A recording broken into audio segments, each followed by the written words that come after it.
So, hey everyone, welcome to the future of chatting. I have built an amazing chatting application in React Native. I am super excited to show you its awesome features. Let's dive in. So, first of all, this is my login screen. Just enter your unique name, tap login, and boom, you are in. So, all you, welcome again to the home screen. Here you all see the list of active chat rooms where the peoples are talking real time. If you want to create your own chatting room, you can just tap on the create icon up on the screen, give your name and you are all set. You can type here anything and just click on the send button. It's go on there.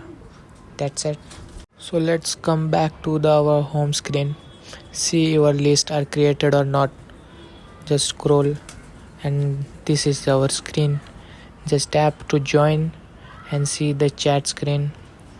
The excited features of my application is display the active chat rooms and create a new room instantly, and the real-time messaging Websockets, user preference indications like the peoples are online or offline in the chat room.